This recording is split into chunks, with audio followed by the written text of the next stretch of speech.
ही खाते हैं। अन्य लोग जो अपनी इंद्रिय सुख के लिए भोजन बनाते हैं वे निश्चित रूप से पाप खाते हैं। हरे कृष्ण। हरे कृष्णा हरे कृष्णा। तो देखिए ये बहुत सुंदर श्लोक है, बहुत वास्तविक और बहुत निजी श्लोक है।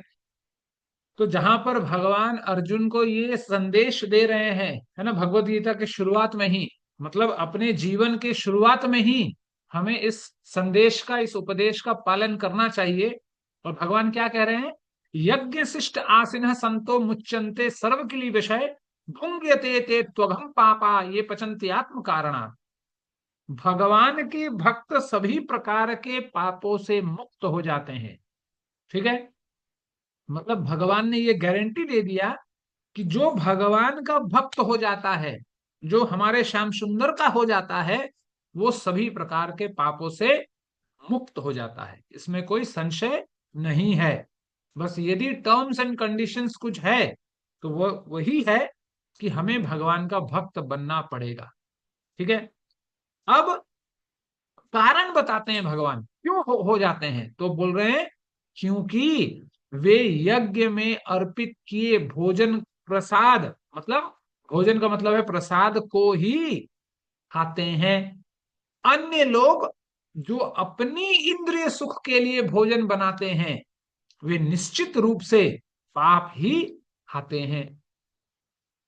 इसीलिए कभी कभी है ना, विनोद में कहा जाता है कि एक भक्त जो है, ये प्रश्न आप लोगों से है, ठीक है ना, एक भक्त जो है वो वेजिटेरियन होता है कि नॉन वेजिटेरियन होता है? क्या होता है एक भक्त? प्रभु वेजिटेरियन वेजिटेरियन होते हैं, होता जो है। भगवान को अर्पण करते हैं वही प्रसाद ग्रहण करते हैं। अच्छा ठीक है, और कोई वेजिटेरियन, नॉन वेजिटेरियन, और कोई कुछ? विश्नाटेरियन होता है प्रभु जी।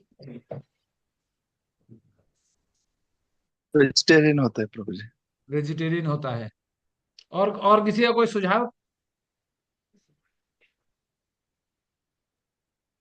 प्रभु जी एक्चुअली प्रसादेटेरियन होना चाहिए। सिर्फ प्रसाद भगवान को जो अर्पण हाँ, किया जाता भक्त है वही भक्त ना तो खा सकते वेजिटेरियन होता है ना तो नॉन वेजिटेरियन होता है। भक्त सिर्फ प्रसादेटेरियन होता है, जो सिर्फ हैं। प्रसाद यस खाता है प्रभु जी, और कुछ नहीं। प्रसादेटेरियन। प्रसाद के रूप में जो मिले वो खाना है। ठीक है, तो ऐसा हम लोग विनोद में, हम लोग है ना आपस में बेस बेस वगैरह में हम लोग जब रहते हैं तो ऐसा हम लोग चर्चा वगैरह करते रहते हैं, तो किसी ना किसी के दिमाग से ये सब खुराफाती बातें निकलती रहती हैं। लेकिन बात बहुत सीरियस है कि जीवन में जब तक हम भगवान के प्रसाद को नहीं खाएंगे, अब कभी कभी कुछ होता है कि हम लोग जब बाहर चले जाते हैं तो मन में आता है कि अरे यार बिना प्याज लहसुन का तो खा लो, कोई दिक्कत नहीं है। लेकिन भक्त जो है वो भगवान के प्रसाद के अलावा दूसरा और किसी चीज का भी भक्षण, दूसरा किसी चीज का भी ग्रहण वो कभी नहीं करता। इसीलिए आप यदि चैतन्य चरितामृत पढ़ेंगे तो उसमें कृष्णदास कविराज गोस्वामी लिखते हैं कि अद्वैत आचार्य जब उनकी पत्नी सबसे पहले रसोई बनाती थी, तो सबसे पहले जब जब यहां तक कि जब चैतन्य महाप्रभु को भी अद्वैत आचार्य बुलाकर निमंत्रण करते थे, उस अवस्था में भी अद्वैत आचार्य सबसे पहले रसोई पकने के बाद सबसे पहले वो अपने शालिग्राम को भोग लगाते थे। क्यों? क्योंकि ये दुनिया को दिखाने के लिए, है ना। चैतन्य महाप्रभु तो भगवान है, उसमें कोई संशय नहीं, लेकिन लीला स्वरूप में भगवान तो भक्त का रूप लेकर आए हैं। तो ये दिखाने के लिए कि हमें भोजन करने से पहले सबसे पहले हमें उसको ठाकुर को अर्पण करना चाहिए। इसीलिए कृष्णदास कविराज गोस्वामी लिखते हैं, प्रथमे पाके करी आछे न आचार्यानी कृष्ण समर्पण कैल आचार्य आपनी। तो जब आचार्यणी का मतलब है सीता महारानी, जो अद्वैत आचार्य की पत्नी है, तो सबसे पहले वो रसोई वो बनाती हैं, और रसोई बन जाने के बाद फिर अद्वैत आचार्य पहले विष्णु को समर्पण करते हैं, फिर हम लोग ग्रहण करते हैं। इसीलिए यदि हमें भगवान का भक्त बनना है तो सबसे पहले हमें प्रसाद खाना प्रारंभ करना पड़ेगा।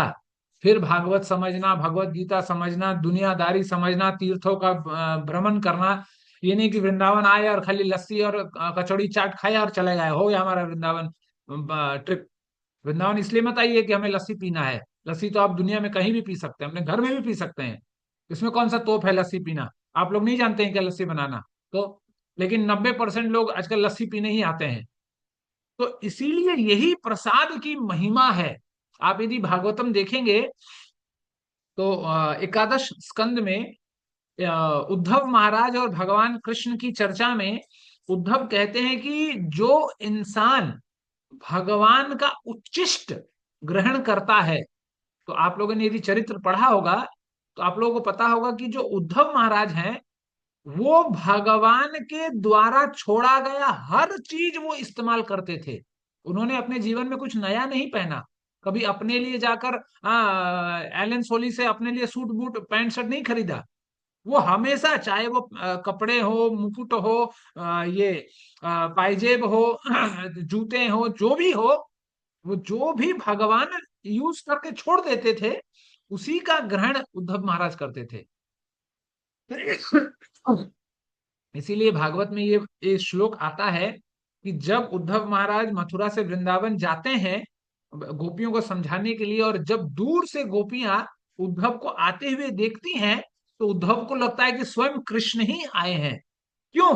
क्योंकि उनका आकार भी कृष्ण जैसा है और जो पहनते हैं, जो पहनावा है, वो पूर्ण रूपेण कृष्ण का ही है। तो इसीलिए इस संदर्भ में उद्धव कहते हैं भगवान से कि जो इंसान भगवान का उच्चिष्ट खाता है, और उच्चिष्ट का मतलब है उच्चिष्ट ग्रहण करता है, तो यहां पर उच्चिष्ट का मतलब है खाने से लेकर, पहनने से लेकर, रहने से लेकर सब चीज। इसीलिए इस श्लोक में एक शब्द इस्तेमाल किया गया है, पचंती। पचंती संस्कृत के अनुसार एक उसको उसका मतलब है उपलक्षक। उपलक्षक का मतलब क्या होता है कि यहां पर जो ग्रहण करने की परिभाषा दी जा रही है ये सिर्फ ग्रहण खाने के अनुसार नहीं है, हर चीज के अनुसार है। खाना पीना, बैठना उठना, रहना जाना आना, सांस लेना, हर चीज। मतलब आप अपने भौतिक शरीर से हम जो भी क्रियाएं करते हैं वो भगवान के प्रसाद के स्वरूप में ही होना चाहिए, दूसरा कुछ नहीं। नो डिस्काउंट, नो इधर उधर, हाँ ठीक है प्रभु जी ऐसा वैसा, बहुत सारे कारण हम लोग देते हैं, है ना, लेकिन कुछ नहीं। यदि भक्त हमें बनना है तो, और बाद बाकी जो अब दुनियादारी चल रहा है उसके उसकी बात छोड़िए, जो सिद्धांत है, जो यहाँ पर बात जिसकी बात हो रही है।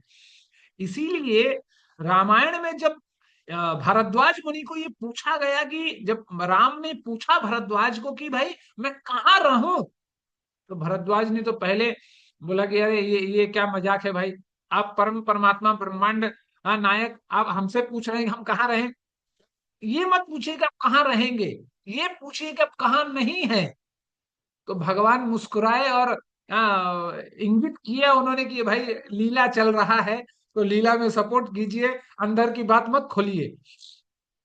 तब बहुत सारे चीजों को भरद्वाज मुनि बताते हैं, उनमें से एक चीज है, क्या बोलते हैं, तुम्हि निवेदिता भोजन कराही, प्रभु पद प्रभु प्रसाद धरही। कि तुम ही निवेदित भोजन करही, जो इंसान आपको निवेदित किया हुआ नैवेद्य धारण करता है उसके जीवन में आप सदा निवास कीजिए। अब हम लोग अपने आप को टटोल लीजिए कि हम कितने गंगा पानी से धुले हुए हैं, हम कितना प्रसाद ग्रहण करते हैं। हम जब मंदिर जाते हैं तो मंदिर में प्रसाद पाने के बाद कितना अवशेष छोड़कर, है ना, एक ड्रम होगा जहां हाथ धोने का जो व्यवस्था होगा आपके मंदिर में, वहां एक ड्रम होगा, उस ड्रम में कितना अपना प्लेट से प्रसाद फेंकते हैं, ये सोचकर कि खाना फेंक रहे हैं, मजा नहीं आ रहा, फेंको इसको, है ना। ये सब सोचने वाली बात है, और ये हमने बहुत बार देखा है कि जो, और यदि हमें क्या बोलते हैं वो ना, चेतो दर्पण मार्जनम, यदि आपको अपना क्लीनिंग करना है, सर्विसिंग करवाना है खुद का, तो एक दिन एक काम कीजिए, संडे को जाकर उस ड्रम के सामने खड़े हो जाइए, और जो भी भक्त आए वहां पर जो प्रसाद फेंकने वाला हो उसको याद दिलाइए कि प्रभु जी ऐसा नहीं, पाता जी ऐसा नहीं। तो देखिए आपको कितना लेक्चर सुनने को मिलेगा। इतना भाषण सुनने को मिलेगा कि आपका जिंदगी गदगद हो जाएगा। सारा अहंकार, सारा जिंदगी, मतलब आप सोचिएगा आप कभी जिंदगी में इस्कॉन मंदिर नहीं जाएंगे, इतना क्लीनिंग हो जाएगा आपका। तब आपको पता चलेगा कि सारे मतलब बड़े बड़े आचार्य जगत गुरु सब इस्कॉन में ही बैठे हैं। आपको ऐसा पता चलेगा कि इतना भाषण सुनने को मिलेगा आपको। सारा प्रसाद वगैरह, सारा फिलोसफी उस ड्रम के पास आने से सबका खत्म हो जाता है, इतना फिलोसफी सब आता है। तो इसीलिए जब तक हम जो ग्रहण कर रहे हैं, हमारे अंदर वो जो भावना नहीं रहे कि भाई भगवान का प्रसाद है, भगवान का प्रसाद का महत्व इतना है कि बोला गया प्रसाद क्या है, तो बोला गया प्रसाद, प्रभु का साक्षात दर्शन ही प्रसाद है। लेकिन हम लोग कहाँ, हम लोग तो वो आता ही नहीं दिमाग में, है ना। अभी हमारे वृंदावन में ऐसा होता है, अब हर जगह शायद नहीं होता हो, कि एकादशी के दिन जो भगवान का जो राज भोग है उसको नहीं बेचा जाता, उसको रख लिया जाता है। तो द्वादशी के दिन उसको ही उसको ही सुबह में बांटते हैं। जैसे आपका पारायण का समय समाप्त होता है, उसको ही दोने में थोड़ा थोड़ा करके लेते हैं। उसको लेने के लिए मार, अरे भाई थोड़ा सा आपको मिल गया जीवन में, तो बस थोड़ा सा लेकर, एक कण ले लिया आपने तो काम खत्म हो गया। नहीं, हमको एक दोना नहीं, हमको दो होना चाहिए, उसके लिए मार। मतलब जीवन में कभी भी संतुष्टि नहीं, हर जगह कहीं भी हो जाए। इसीलिए जीवन में प्रसाद को ग्रहण करना सीखिए, प्रसाद को खाना के रूप में मत देखिए, प्रसाद को भगवान की कृपा के रूप में देखिए। अब भगवान की कृपा एक कण के रूप में आए और एक दोने के रूप में, एक ही मतलब है, कोई फर्क नहीं पड़ता। इसलिए प्रसाद इतना महत्व रखता है। इसलिए हमारे उड़ीसा तरफ क्या करते हैं, बहुत लोग मतलब इसको, ये अच्छा भी है और लोगों ने इसको निकृष्ट भी कर दिया है इस नियम को, कि मतलब बुढ़िया बुढ़िया लोग करती हैं और कोई नहीं करता। लेकिन ये नियम बहुत अच्छा है, हर इंसान को करना चाहिए, हम सबको करना चाहिए। कि हम जब सुबह में स्नान करके अपने नित्य कर्म से निवृत्त हो, तो तिलक करने के बाद जो पहला कर्म करें वो है भगवान जगन्नाथ का निर्माल्य, एक थोड़ा सा ग्रहण, एक दाना, एक कण बस ग्रहण कर लीजिए, अपना महाप्रसाद का सेवन हो गया जीवन में। तो ये मतलब जगन्नाथ भगवान के प्रसाद की महिमा है। इसलिए कहा गया कि हर दिन यदि आप सिर्फ एक कण ग्रहण करेंगे जीवन भर, तो आप मुक्ति वगैरह इसके तो ऐसे ही लायक बन जाएंगे, कोई माई का लाल आपको नहीं रोक सकता, आप ऐसे ही लायक बन जाएंगे। इतना मतलब प्रभाव है भगवान के प्रसाद का। तो इसीलिए एक बार ये कथा आती है वल्लभाचार्य के जीवन चरित्र में, कि जब एक बार वल्लभाचार्य पहुंचे जगन्नाथपुरी, जैसे ही उस दिन एकादशी था, जैसे ही पहुंचे तो भ्रमण किया, ठाकुर जगन्नाथ जी का दर्शन उन्होंने किया, सब चेला चपाटी के साथ गए थे। तो जैसे दर्शन वगैरह का सब काम समाप्त हुआ, कोई एक इंसान आकर जगन्नाथ जी का प्रसाद उनके हाथ में देकर चला गया। लो, अब वहां पर प्रसाद वितरण करने का महत्व है। अब वल्लभाचार्य अपने हाथ में लेकर महाप्रसाद लेकर बैठे हैं और सोच रहे हैं कि क्या करेंगे भाई, खाएंगे कि नहीं खाएंगे, आज तो एकादशी है, कैसे होगा फिर काम। विडंबना, हाँ, द्वंद। और वो खुद जानते हैं कि प्रसाद की महिमा है, प्रसाद को नकारा नहीं जा सकता। और ये कहा जाता है, ये नियम है कि जब आपको प्रसाद किसी भी अवस्था में, कहीं भी, कभी भी, कैसे भी प्राप्त हो, आपको एक कण कम से कम उसका ग्रहण करना चाहिए। विचार नात्रम विचारेन, बिना किसी विचार का एक कण अवश्य ग्रहण कर लें। इसलिए शास्त्रों में ये नियम बताया गया कि शुष्कम परियोषितम वापि नीतम वा दूर देश प्राप्ति मात्रेन भोक्तव्यम नात्र काल विचारेन।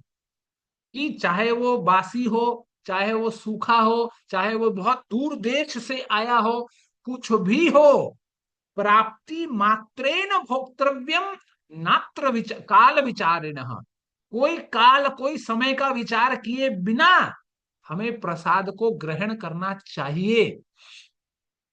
तो वल्लभाचार्य महाराज ने सोचा कि भाई बड़ा संकट में, धर्म संकट में है, क्या करें। तो उन्होंने बोला कि कुछ तो करना पड़ेगा, ठाकुर जी का प्रसाद तो फेंक नहीं सकते। अपराध हो जाएगा तो क्या करें। तो वल्लभाचार्य जी ने अपने हाथों में जगन्नाथ जी का प्रसाद है ना, जगन्नाथ का भात जगत पसारे हाथ, उस प्रसाद को अपने हाथ में लिया, एक कोने पर बैठे, अपने उनके चेला चपाटी जो भी थे सबके सामने बैठे, और रात भर बस प्रसाद की महिमा बखान करते गए करते गए करते गए करते गए। प्रसाद ऐसा होता है, प्रसाद ऐसा होता है, प्रसाद ऐसा होता है, करते करते करते करते अगला दिन हो गया। हाँ, द्वादशी आ गया। जैसे ही पारायण हो गया, पारायण का समय हो गया, तो खुद भी उन्होंने प्रसाद ग्रहण किया और अपने भक्तों को भी प्रसाद, अपने चेला चपाटियों को भी प्रसाद दे दिया। तो प्रसाद की महिमा इतनी है। और एक बार अपने जीवन में हमें सोचना है कि क्या हम जब प्रसाद पाते हैं तो प्रसाद की महिमा, प्रसाद को प्रसाद के स्वरूप में हम पाते हैं कभी? जब प्रसाद के स्वरूप में हम पाते ही नहीं हैं तो भगवान की कृपा हमें कैसे प्राप्त होगी? ये तो सिर्फ प्रसाद पाने की बात है। इसीलिए एक बार मां पार्वती का ये नियम था कि जब तक वो 1000 बार विष्णु सहस्त्र नाम नहीं पढ़ लेगी, का पाठ नहीं कर लेगी, तब तक वो प्रसाद नहीं पाती। तो एक बार शंकर भगवान वो पाठ करने ही वाली थी कि शंकर भगवान प्रसाद लेकर आते हैं कहीं से। तो जैसे ही उनको देने वाले होते, माँ पार्वती कहती कि नहीं नहीं बाबा, मेरा तो प्रण है कि मैं बिना 1000 बार विष्णु सहस्त्र नाम पढ़े मैं प्रसाद नहीं ग्रहण करती।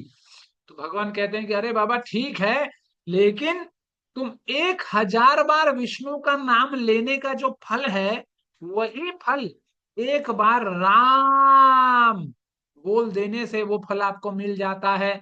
इसलिए आप विष्णु सहस्त्र नाम में पढ़िएगा, राम राम रामेति रमे रामे मनोरमे सहस्त्र नाम ततुल्यम राम नाम वरानने। अरे सुंदर मुखी, हरे अरे वरानने, जो सहस्त्र नाम विष्णु का लेने से फल मिलता है, वही एक राम राम रामेति रमे रामे मनोरमे, एक बार राम का नाम ले लेने से वो फल आपको मिल जाता है। तो फिर क्यों इतना जद्दोजहद करना है जीवन में? तो इसीलिए तो जैसे ही पार्वती ने ये बात सुनी, तो वैसे ही तुरंत उस प्रसाद को ग्रहण किया। फिर विष्णु सहस्त्रनाम पढ़ने वगैरह जो भी गई वो गई, क्योंकि प्रसाद की महिमा इतनी है कि कहा गया कि एकादशी सहस्त्राणी वाजपेयी शतानी च तत्फलम सर्व समाप्नोति सकृत नैवेद्य भक्षणे। कि 1000 एकादशी करने का जो फल है और 100 वाजपेयी यज्ञ करने का जो फल है, वो फल एकमात्र सकृत, एक कण, एक बार सकृत नैवेद्य भक्षण है, कि एक बार भगवान का प्रसाद खा लेने से वो फल हमें मिल जाता है। तो प्रसाद की महिमा इतनी है। लेकिन अब इसका मतलब ये नहीं है कि अब एकादशी के दिन में मार चावल रोटी वो ये फलाना ढिंका खाए 5-5 किलो 10-10 किलो और बोलेगा अरे एकादशी के दिन तो हम प्रसाद खाए हैं तो एकादशी का भी पालन हो गया, प्रसाद का भी पालन हो गया। ऐसा नहीं। जिसकी जो मर्यादा है जहां है, उसको वहां वैसा ही हमें निभाना है। ठीक है ना? गुरु की महिमा जहां है, भगवान की महिमा जहां है, प्रसाद की महिमा जहां है, एकादशी की महिमा जहां है, जहां पर जिसकी महिमा जो है, उसको हमें किस प्रकार उस जगह पर निभाना है, ये हमें आना चाहिए। इसीलिए प्रसाद की इतनी महिमा है। लेकिन प्रसाद का मतलब होता है प्रसाद। ये नहीं कि अंड बंड कहीं भी आपको भंडारे में जो मिल रहा है वो प्रसाद है। इसीलिए कहा जाता है कि भंडारे में मत खाने जाइए। आप सिर्फ अपने गुरु के आश्रम में, आप अपने गुरु के मंदिर में, आप अपने गुरु के जगह पर निवास करते हुए जगह पर आप प्रसाद ग्रहण कर सकते हैं, उसके जगह पर और कहीं नहीं। इसीलिए हमें जब एकादशी में परिक्रमा लगाएं वृंदावन में, तो आलू का चिप्स मिले तो टूट मत पड़िए कभी। उसको आंख बंद करके एकादशी परिक्रमा पर कंसंट्रेट कीजिए। और प्रसाद क्या है? प्रसाद वो तत्व है जो भक्त के द्वारा ही बनाया गया है। ये नहीं कि किचन के बाहर आदमी गया, बीड़ी फूका फूका, फेंका, हाथ धोया और अंदर गया, बस बनाने लगा, तो उसी को हम खाकर प्रसाद समझ रहे। नहीं, प्रसाद बनाने का भी तरीका है, जो शास्त्रोक्त विधि है जो प्रसाद क्या है, जो भगवान को अर्पित किया गया है, प्राण प्रतिष्ठित विग्रह को अर्पण किया गया है और तरीके से बनाया गया है। ये नहीं कि अंड कुछ भी कहीं भी कैसे भी बना दिया, कोई भी बना दिया बस प्रसाद के नाम पे। आजकल देखिएगा आप लोग रास्ते में प्रसादी चाय ले लो, प्रसादी चाय ले लो, लोग बोलते हैं। प्रसादी पार्ले जी ले लो, प्रसादी पार्ले जी ले लो, सब बोलते हैं। तो पार्ले जी और चाय कभी प्रसादी नहीं बन सकता है ना। कुछ भी किसी के नाम भी प्रसादी नहीं बन सकता जब तक उसको प्राण प्रतिष्ठित विग्रह के सामने में अर्पण ना किया गया हो, शास्त्रोक्त विधि से ना बनाया गया हो, वो तत्व प्रसाद नहीं बन सकता। तो हमें इस बात का ज्ञान होना चाहिए कि हमें प्रसाद ग्रहण करना है। ठीक है, ये प्रसाद की महिमा। अब भगवान आगे क्या कहते हैं, जो लोग प्रसाद नहीं खाते वो जीवन में सिर्फ पाप ही खाते हैं। तो इसीलिए अभी कुछ दिनों पहले किसी ने प्रश्न किया कि हम जो भी ग्रहण करते हैं वो भगवान को अर्पण कैसे करें। तो इसीलिए हम जो भी ग्रहण करते हैं, चाहे पहनते ही क्यों ना हो वस्त्र भी, उसको भी हमें भगवान को अर्पण करके ही ग्रहण करना चाहिए। बहुत दिनों पहले एक आश्रम में एक सन्यासी रहते थे। तो सन्यासी थे, वो तो गिरवा पहनते थे। तो उनके मंदिर में उन्होंने जगन्नाथ बलभद्र सुभद्रा का विग्रह रख रखा था। तो वो जब कोई गेरुआ वस्त्र पहन नया लाते थे तो वो भी पहले जगन्नाथ जी के चरणों में अर्पण कर देते थे। तो उनके एक स्कूल के मित्र थे, तो वो गृहस्थ थे, तो वो कभी आना जाना करते थे। तो वो जब एक दिन आए तो उन्होंने कहा कि स्वामी जी आपने गेरुआ जगन्नाथ जी को अर्पण कर रखा है, लेकिन जगन्नाथ जी तो गृहस्थ हैं। तो उन्होंने कहा अरे मेरे जगन्नाथ तो मेरे लिए सन्यासी ही हैं, उनसे बड़ा सन्यास कौन है, उनसे बड़ा वैराग्यवान कौन है दुनिया में। इसलिए हम जो करते हैं सबसे पहले उनको अर्पण करते हैं, उसके अलावा कुछ नहीं करते। तो यही भाव हमें जीवन में होना चाहिए कि हम यदि एक सोने का चेन भी बनाइए, बहुत बढ़िया, कोई दिक्कत नहीं। यदि हम बना रहे हैं तो पहले ठाकुर जी को पहनाएं, पहले ठाकुर जी को अर्पण करें, फिर हम उसको ग्रहण करें। यहां तक एक नेल पॉलिश भी लाए तो उसको भी दीजिए भगवान को पहले। हर चीज भगवान को दीजिए, क्योंकि जब तक इसीलिए 9वें अध्याय में ये कहा गया, पत्रम पुष्पम फलम तोयम यो में भक्त्या प्रचति तदहम भक्ति उपहतम शनामि प्रयतात्मनः। हाँ, उसके आगे क्या कहा गया, यत करोषि यत शनाशी यत जुहोषि ददाशी यत यत पश्यसि कौन्ते तत् कुरुष मदर्पणम। कि जो भी जीवन में यहां तक कि तुम सांस ही क्यों ना लो, उसको भी भगवान को अर्पण करो। मतलब यदि हमारे जीवन जीने का कोई लक्ष्य है तो वो भगवान की प्राप्ति ही है और कुछ नहीं है। यही है अपने आप को निछावर करना, अपने आप को समर्पण करना, अपने आप को शरणागत करना, इसका मतलब ही है ये। इसीलिए यदि कुछ लोग बोलेंगे ऐसा करने से क्या होगा, तो इसका उत्तर भी भगवान भगवत गीता में आगे के श्लोक में देते हैं, ये कहते हुए कि शुभाशुभम परित्यागी, कि ऐसा करने से शुभ और अशुभ फलों से तुम मुक्त हो जाओगे, शुभ और अशुभ फलों के बंधन में तुम नहीं बंधोगे, और उसके बाद तुम मुझे, मेरे पास आराम से तुम आ सकोगे। तो इसीलिए हमें प्रसाद हमेशा ग्रहण करना चाहिए। ये मत सोचिए कि ये ऐसा है वैसा है, कैसा है कैसा नहीं है। हमें हमेशा अपने जीवन में प्रयास करना चाहिए कि हम सिर्फ प्रसाद ही ग्रहण कर सकें। और जैसे इस श्लोक में कहा गया कि जो प्रसाद नहीं ग्रहण करता है वो पाप ही खाता है। तो अब सोच लीजिए कि हम लोग दिन में कितना पाप कर रहे हैं। सुबह शाम तो कचरते हैं भैंस और बैल की तरह, जब जहां मिला वहां उठा लेते हैं मुंह में। तो सोचिए कितना हम पाप कर रहे हैं। फिर हम लोग बोलते हैं कि प्रभु जी हम खूब भगवत गीता पढ़ते हैं, खूब अगरबत्ती दिखाते हैं, धुआं धुआं कर देते हैं जिंदगी। 2 बजे रात को उठकर जप करते हैं, 2 बजे रात को उठकर भगवान का 2 घंटा पूजा करते हैं, लेकिन फिर भी पाप नहीं जा पा रहा। कैसे जाएगा, साथ तो खाते नहीं है। आजकल जैसे एक क्या बोलते हैं, एक ट्रेंड है बड़े शहरों में खासकर, आजकल पति पत्नी एक दूसरे के साथ नहीं सोते। पति एक कुत्ते के साथ सोता है और पत्नी भी एक दूसरे कुत्तिया के साथ सोती है। मतलब कुत्ते रखने का समय है घर में, लेकिन भगवान को प्रसाद पाने का समय नहीं। क्यों? क्योंकि कुत्ता रखने से ही आपका घर अस्पृश्य हो जाता है।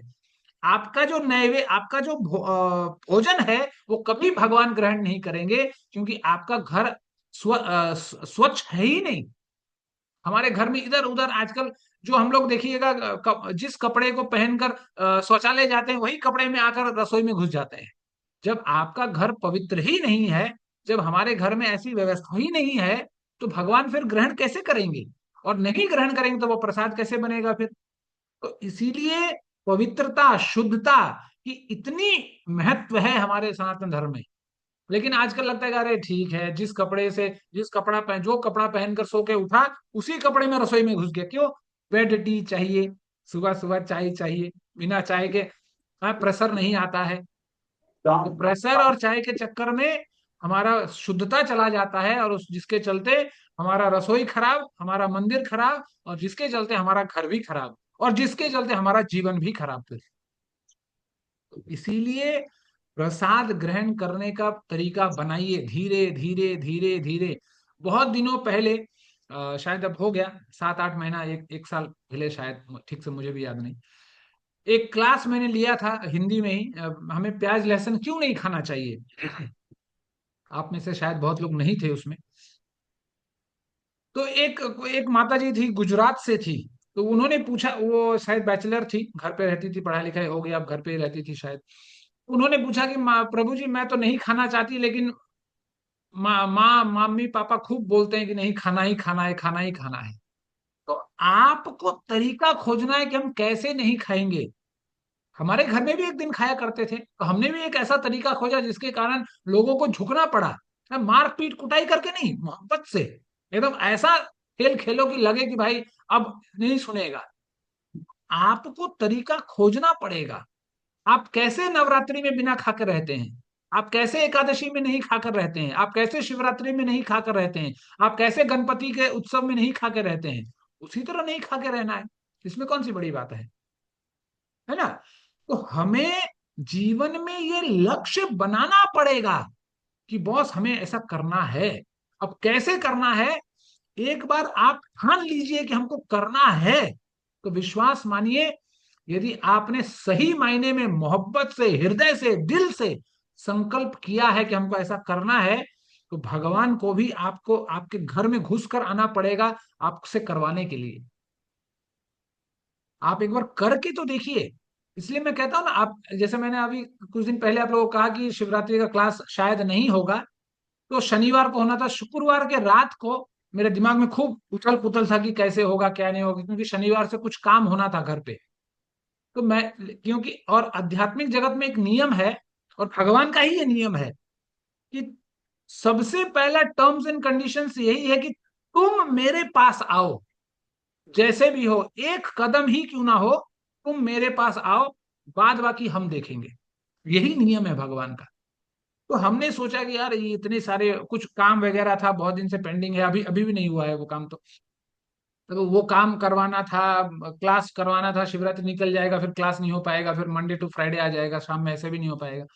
तो समझ क्या होगा क्या होगा, हम सोचा चलो भाई एक ही बात है, एक लाइन का हम नोट बना लेते हैं कि भाई ये बात क्लास में इसकी बात चर्चा करनी है, और बाद बाकी यदि हुआ तो नोट आगे बढ़ेगा, और यदि नहीं हुआ तो नहीं बढ़ेगा, बात खत्म।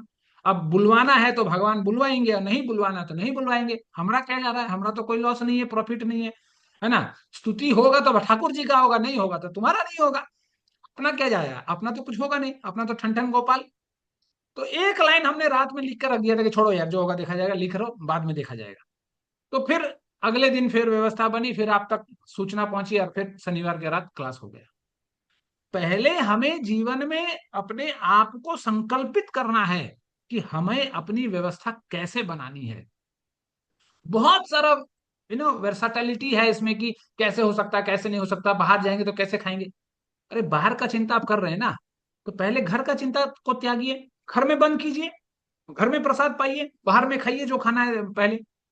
फिर जब व्यवस्था नहीं बनेगी, धीरे धीरे धीरे, यदि आप सही मायने में संकल्पित हैं, तो विश्वास मानिए, हम आपको एन नंबर ऑफ एग्जाम्पल दे सकते हैं। विश्वास मानिए, दुनिया को आपके सामने में झुकना पड़ेगा आपके संकल्प को पूरा करने के लिए।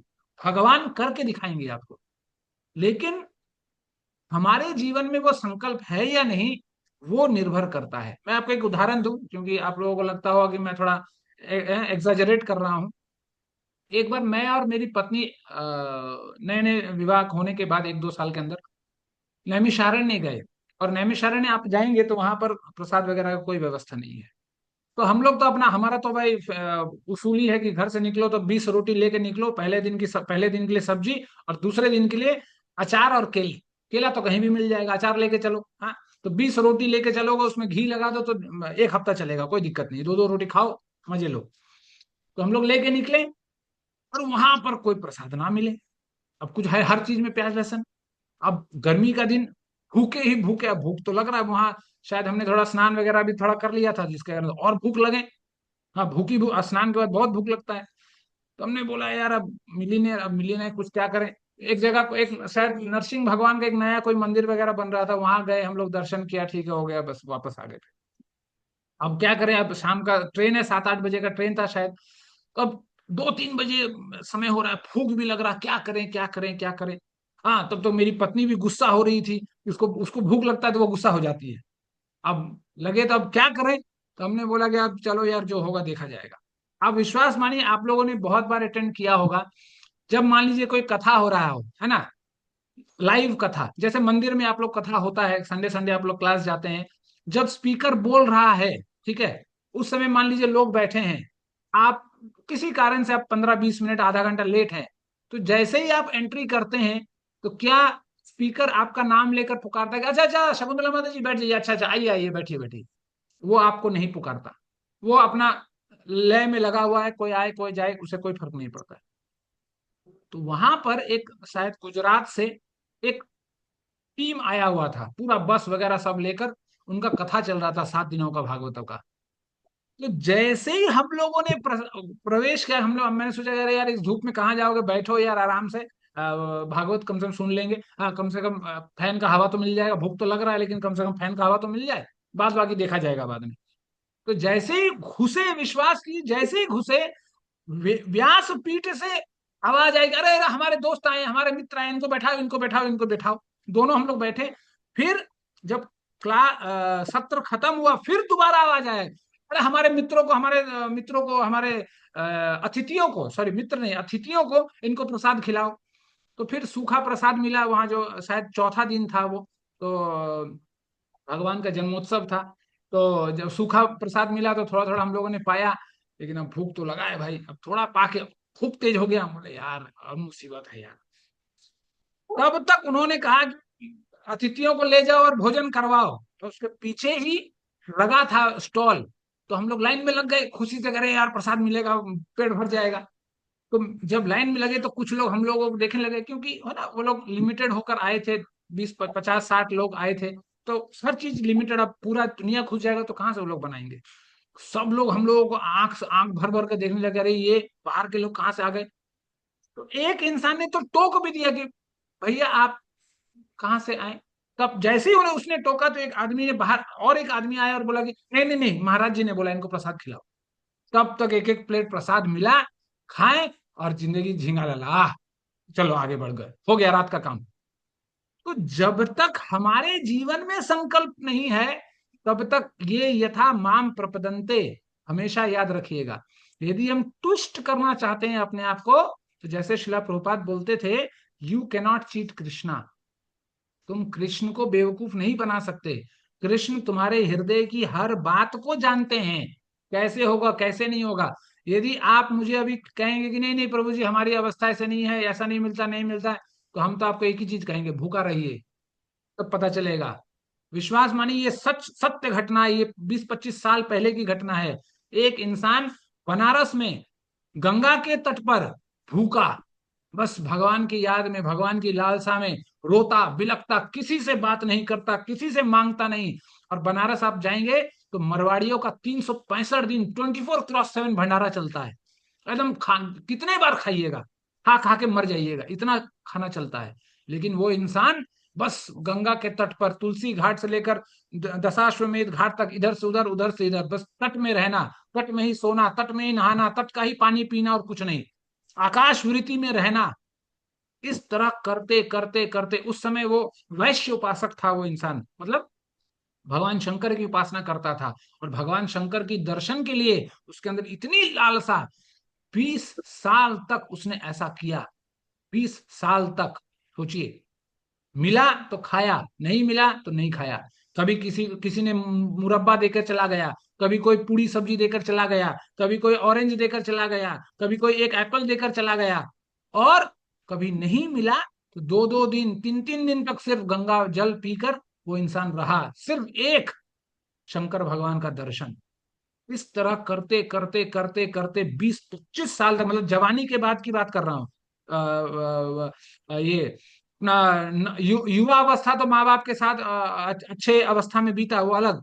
जब गृह को उन्होंने त्याग दिया, तब से लेकर 20 साल की अवस्था में बता रहा हूँ, 20 वर्ष आगे, तब जाकर एक दिन स्वयं भगवान शंकर उनके सामने प्रकट हुए, और अजीब दर्शन, कि जब दर्शन हुआ तो उनके एक बस एक इंसान ऐसा लग रहा था कि जो दिव्य पुरुष है, एकदम चमकदार, ऐसा लग रहा था कि कुछ है जो किसी में और दूसरों में नहीं।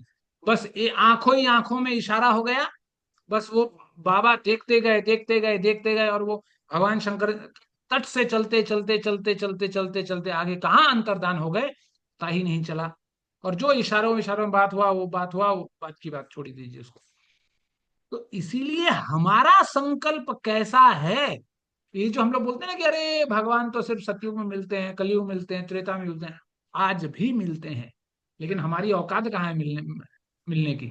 अपना औकात तो पहले बनाइए, पहले हमें अपने औकात के बारे में पता चलना चाहिए, फिर हम देखेंगे कि अब बहुत लोग बहुत बड़ी बड़ी बातें करते हैं, फिलोसफी बातें करते हैं कि अरे हम तो भगवान के बच्चे हैं। भगवान का बच्चा तो है, अधिकार तो जमाते हो, लेकिन कर्तव्य कितना करते हो। इसीलिए भगवान के प्रसाद, जीवन का भक्ति का प्रारंभ यदि जीवन में करना है, तो सबसे पहले प्रसाद से प्रारंभ कीजिए। अपने रसोई को शुद्ध कीजिए। जिस दिन अपना रसोई आपका शुद्ध हो जाएगा, उस दिन आपका घर भी शुद्ध हो जाएगा, जिसके कारण आपका शरीर भी शुद्ध हो जाएगा। शरीर के शुद्ध होने के बाद मन भी शुद्ध हो जाएगा, और मन और शरीर शुद्ध हो जाने के बाद मरण भी शुद्ध हो जाएगा। लेकिन हमें वैसा तैयारी पहला करना पड़ेगा। तो कूदने फादने से कुछ होगा नहीं, जब तक हम सीरियसली इस मैटर को अपने जीवन में ग्रहण नहीं करेंगे। कूदने फादने, 10 10 सवाल करने से, 10 जवाब करने से, 10 पुस्तक पढ़ने से, 10 जगह भ्रमण करने से कुछ नहीं मिलेगा। ठीक है, आप लोग अभी शायद बेंगलोर के भक्त रेमुना जा रहे हैं, है ना। रेमुना क्या है? अरे जहां भगवान ने भक्त के लिए चोर तक होना स्वीकार किया, ऐसा ऐसा भक्त हम बन सकते हैं क्या? आप लोग जाइएगा तो वहां का पुजारी भगाइएगा, नहीं ये प्रसाद नहीं है, भागो यहाँ से, ऊट पटांग टाइम में जाएंगे। लेकिन भक्त जब आया तो भगवान को भी झुकना पड़ा, भगवान को भी चोरी करना पड़ा। तो ऐसा भक्त भी तो हो पहला, फिर हम सवाल उठाएं कि अरे भगवान हमारे लिए कुछ करते ही नहीं। पहले हम क्या कर रहे हैं उसको देखिए, फिर भगवान भगवान तो बैठे हैं। भगवान बैठे क्या, भगवान तो हर जगह खड़े हैं कि कब मेरा भक्त मुझे पुकारे, और सब फेंक फाक कर भागे हम मंदिर छोड़कर। लेकिन हम पुकारे तो सही पहले। इसीलिए अपने घर में रहकर यज्ञ रूप भगवान को प्रसाद पहले पहले ग्रहण अर्पण कीजिए, फिर उस प्रसाद को, फिर उस पदार्थ को, फिर उस नैवेद्य को हमें अपने जीवन में ग्रहण करना चाहिए। ठीक है, तो इसके साथ ही आज हम इस सत्र को यहाँ विराम देते हैं।